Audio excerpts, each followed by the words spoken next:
السلام عليكم. بقول لكم قصة صراحة وهقني فيها وورطني فيها أحد المتابعين. هالطلب هذا أني أذكر القصة، وبدأوا كل المتابعين تقريبا يذكروني، قول القصة. راح تسمعون القصة وتعرفون السالفة. لكن في البداية يا جماعة، أي واحد عشان ما حد يزعل علي، أي واحد يحب يراسلني ويبيني أكلمه، أنا عندي مكان واحد فقط اعتبره مكان رسمي لاستقبال الرسائل، اللي هو الإيميل اللي راح أحطه لكم إن شاء الله خلال عرض الفيديو. أما باقي الأكاونتات والخاص هذا يعتبر فقط لي، يعني الكلام العادي، يعني ما راح أخذه يعني على محمل الجد إلا الإيميل. أنا ليش جايبكم هني؟ بجيبكم جهة البحر، لأن القصة لها علاقة في البحر. هالقصة هذه حصلت في سنة 93. يوم من الأيام ضابط المباحث قاعد بمكتبه، وتدخل عليه بنت سورية روعت الضابط، جمالها يخوف، جميلة جمال مو طبيعي. الضابط على طول حاشته كهرباء وصار كمن ريشه، على طول تبريد. عندنا احنا نسميه تبريد، يعني ارتخى الرجال. امري شو بغيتي؟ شنو اقدر اساعدك؟ قالت انا عندي مشكلة يعني شخصية بيني وبين شخص، موضوع فلوس وكذا. قال لها في شخص بالدنيا يقدر يظلم هالوجه الحلو هذا؟ تعرفون حركات ضباط المباحث، مو كلهم طبعا. المهم قالها افعل شنو تبين اسوي فيه؟ اطلق النار عليه؟ اصلبه؟ اربطه واسحبه بالسياره؟ شنو تبين بس؟ قالت لا مو لهالدرجه، انا بس ابي يعني انه يرد فلوسي يعني. قال لا عليك، ركبي. طبعا الضابط على طول قدامها حرك الكلبشات والمسدس ويشيك في طلقات قاعد يسوي لها اكشن، يبي. عجبت البنت يعني، وفعلا طار وياه وحل هالمشكلة حل ودي. البنت طبعا شنو استانست. السورية هذه شنو قصتها؟ مرة مطلقة وعندها طفلين. فالضابط داخ عليها قال لها يبا يعني يكون ان شاء الله بيننا تواصل، اي شيء تبين انا حاضر. المهم شوي كون وياها علاقة. قال لها خلنا نتزوج، لكن تزوج زواج عرفي، يعني مو علني، يعني عقد زواج لكن ما نصدقه علشان انا متزوج وكذا، وما ابي احد يعني يدري من اهلي وكذا، بشكل مؤقت وبعدين نعلن. قالت اوكي ما في مشكلة. وهالحكي كان في سنة بداية القصة، العلاقة بينهم سنة 91. في سنة 93 بعد ما صارت بينهم علاقة طويلة، وطلع الضابط هذا شخصية عفلنجية، يعني شخص راعي سهرات وشرب وخرابيط وكذا، وكان مستغل البنت هذه معاه في هالجو هذا. فيوم من الأيام في السنة 93 بدت عاد المشاكل اللي بينه وبينها. شنو كانت بداية المشاكل؟ هذا الشخص حول إقامة سورية على شركة أحد أقاربه يعني، فماسك عليها مستمسك، إذا والله يعني سويت لي مشاكل وكذا أطلقها وكنسل إقامتها أبعدها عن الكويت. فهي ما تبي تطلع برا الكويت، وبتلشت فيه، وصارت مشاكل، قام يعتدي عليها بالضرب والحكي هذا، وهي زعلانة، وهي يعني بينهم علاقة. فما لقت حل وياه، ضابط مباحث وواسطة وكذا، وهو الكفيل، شو تسوي فيه؟ قالت ماكو إلا أروح إدارة عندنا اسمها إدارة الرقابة والتفتيش، هذول المسؤولين على رجال الأمن. يعني لما تشتكي على رجل أمن تشتكي عند الرقابة والتفتيش. فعلا راحت إدارة اسمها الرقابة والتفتيش وقدمت شكوى إن هذا الشخص بيني وبينه علاقة، وعقد زواج عرفي، وأنا ما أقدر أثبت هل عقد الزواج، لأن حتى ورقة الزواج العرفي عنده علشان يبي يطمئن إني أنا ما أكشف السر. لكن تطورت المشاكل بيننا ويبي يسفرني، وأرجوكم أنكم تنقلون إقامتي من عنده إلى يعني إن السماح إني أنقلها على جهة ثانية أو شركة ثانية. راحت خذ منها الضابط اللي كان مناوب في الرقابة والتفتيش، قال له لازم أدخل الورقة على المدير. المدير ما كان موجود في ذاك الوقت. قال له خلاص ممكن تجين اليوم الثاني. قالت أوكي ما في مشكلة. غلطة البنت أنها تركت الورقة عندهم، لأن هذا ضابط مباحث والضباط يعرفون بعض. فاتصل عليه شخص قال له اسمك ورد بشكوى ومن الحكي هذا. قال له شنو المشكلة؟ قال له البنت السورية. عرف الموضوع على طول. هني حس انه راح يتورط. ليش يتورط؟ هذه السورية بعد ما صارت مشاكل بينه وبينه قالت له راح اقول ان انت التعاطى وانت راعي مشروب وانت راعي قعدات ومن الحكي هذا وانت ضابط مباحث. وكان وياهم ضابط في الجيش الكويتي، نقيب عفوا ملازم اول في الجيش الكويتي، وكذلك زوجة الضابط اللي في الجيش، بالاضافة الى وكيل عريف كذلك في المباحث اللي هو شقيق ضابط المباحث، وصديقهم الخامس الإيراني. فحسوا ان هذه راح تعم عليهم، لان هذا بلغهم ضابط مباحث، بلغ الشله ان هذه بعد ما هددتني وممكن نتبلغ علينا وان احنا نتعاطى واحنا كذا. وتعرفون هذول اثنين في ضباط وواحد فيهم عسكري، ممكن انه يتورطون. وكذلك زوجة الضابط اللي بالجيش ممكن يوصل الخبر لاهلها ويذبحونها. فحسوا بالخطر، قالوا لازم نتخلص منها. المهم يوم من الأيام كلموا زوجة ضابط الجيش، اتصلي على السورية وقولي لها خلت حاضر عندنا في الشقة علشان تفاهم معاها وسايسيها. اتصلت عليها تعالي لا تخافين ومن الحكي هذا. قالت له أنا هذا طقني وهذا كذا وهذا أذاني. قالت له ما يخاف. لما جت عندهم قالوا يلا، وهم كانوا ناويين نية قشرة. شنو النية؟ يبون يقتلونها. فكانوا مستعدين انها لما تحضر عندهم في الشقة يطلعون يروحون البحر، طبعا على يخت.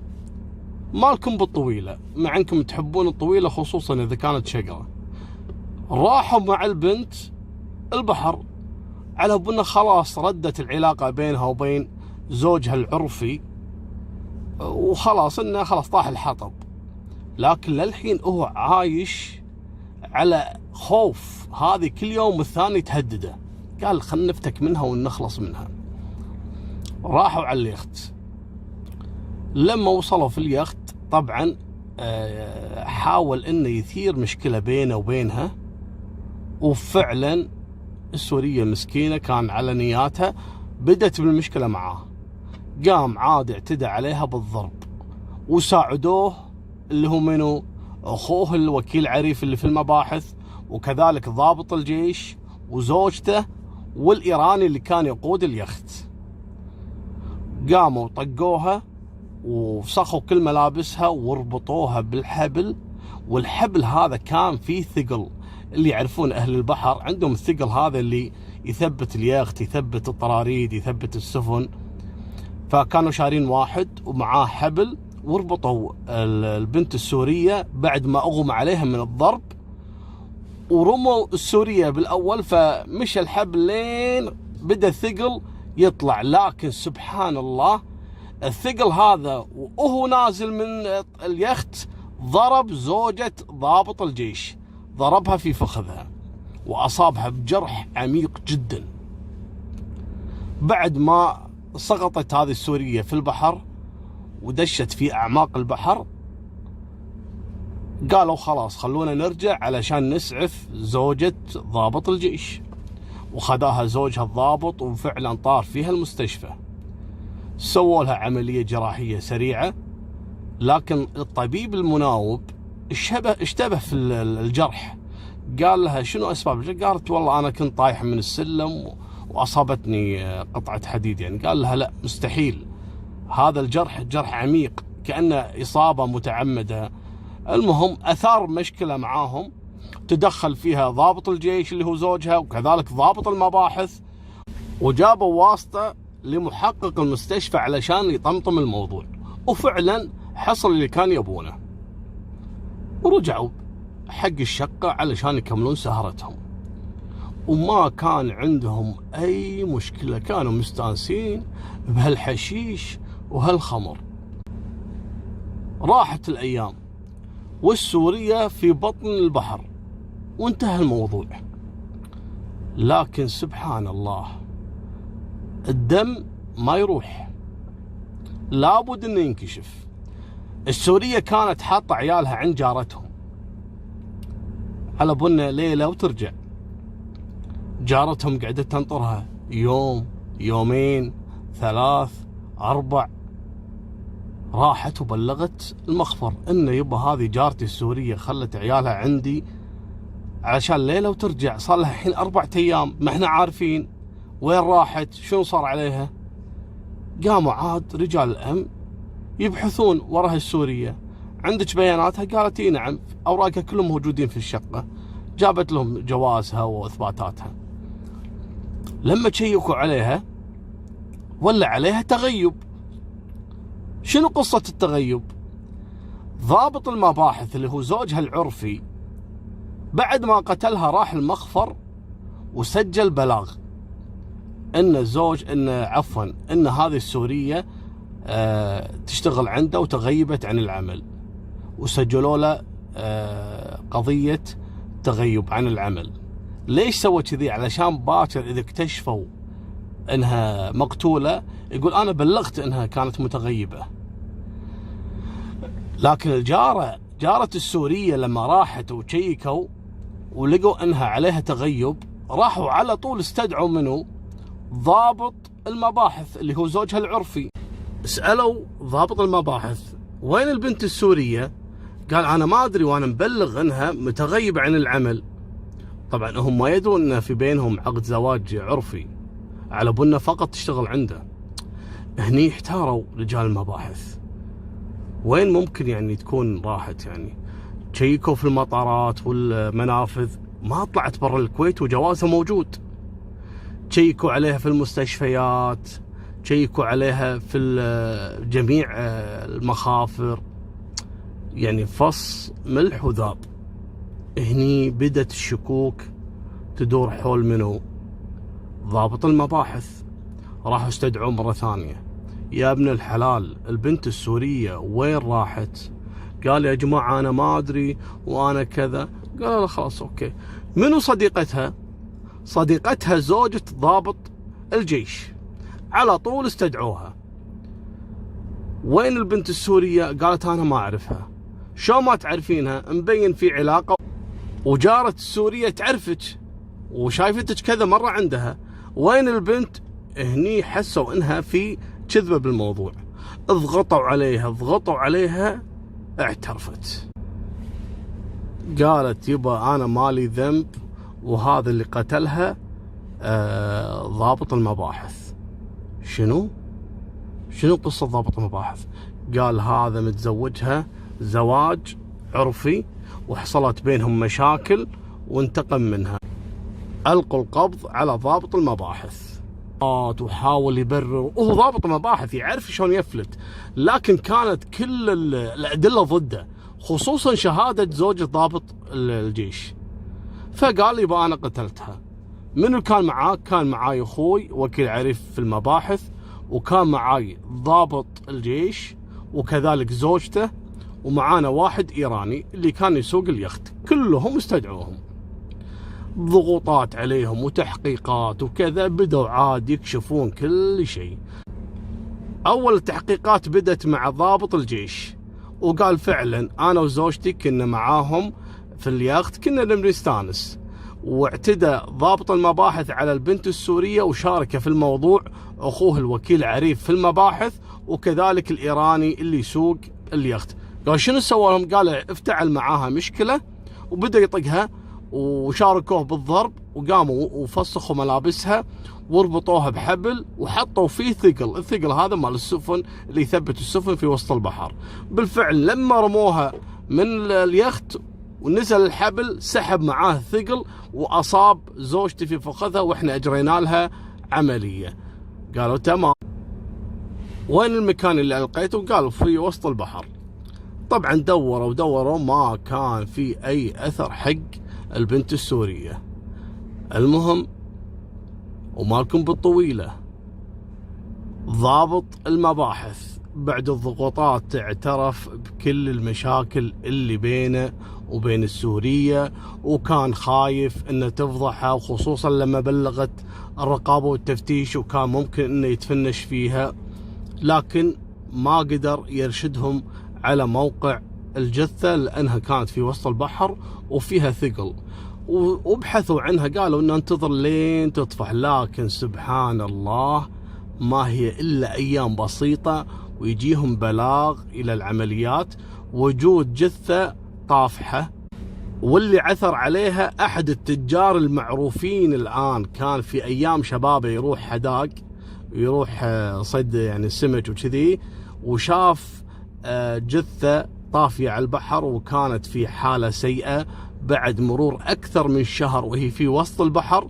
سبحان الله طفحت، طبعا كانت منتفخة بسبة الشمس ورايحة منها ملامحها أبدا.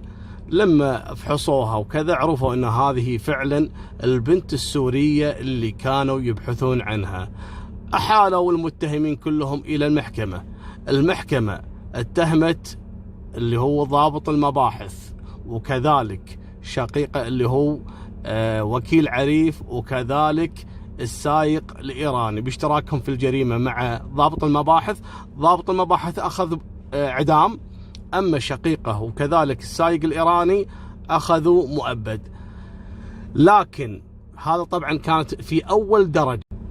في الاستئناف أخذ ضابط الجيش وزوجته براءة، لأنهم ما كان لهم أي علاقة في الموضوع على حسب أقوالهم وحسب أقوال المتهمين، وما في شيء يثبت عليهم، لذلك طلعوا براءة في الاستئناف.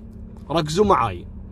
لكن شوف سبحان الله، الحقيقة في الموضوع أن هذه زوجة الضابط هي أم الدواهي، هي اللي جابت البنت السورية وهي اللي اقنعتها وخلتها ترد، مع أنها كانت خايفة من ضابط المباحث، لكن قالت له تعالي وراح يصلح الوضع اللي بينكم وإن شاء الله تردون علاقتكم زينة. يعني هي ساس البنا. المهم وكذلك ضابط الجيش، ضابط جيش محترم، ما تبلغ عن جريمة قتل أو تردع المتهم وانت تشاركه في جريمة قتل، انت تستاهل القتل أصلا. لكن اطلعوا براءة لأنه ما في أدلة كافية عليهم. لكن بعد مرور عدة أشهر ضابط الجيش لما طلع براءة على طول طلق زوجته أم البلاوي ونحاش سافر أمريكا، لأنه حاس أن هالقضية ما راح تمر على خير. وبالفعل لما جاء حكم التمييز احكموا كذلك على ضابط الجيش وكذلك على الزوجة بالمؤبد، لكن كان الزوج مسافر من حاش رايح أمريكا لأنه ضابط جيش وخايف أنه يعني يتم إلقاء القبض عليه وينفضح من الحكي هذا. قعد تقريبا 4 سنوات في أمريكا، لكن سبحان الله طبعا إقامته كانت منتهية وجوازه منتهي وما يبي يرجع، خايف يقول أنا ما أنا راد الكويت، لأن انحكم عليه وهو داخل وهو عفوا بأمريكا انحكم مؤبد، لذلك ما يبي يرجع. لكن يوم من الأيام سوى حادث مروري وتم إلقاء القبض عليه في أمريكا، ولما بلغوا السفارة قالوا هذا فعلا مطلوب على سجن المؤبد في قضية اشتراك في جريمة قتل، لذلك سلموه للكويت بعدين. أما القاتل ضابط المباحث اشنقوه وكمل عاد شقيقه اللي هو وكيل عريف والإيراني السجن مع ضابط الجيش وكذلك زوجته، وهني انتهت القضية. وكانت من القضايا المشهورة في سنة 93. هذه نهاية سالفتنا. لا تنسونا باللايك والاشتراك، وفمان الله، مع السلامة.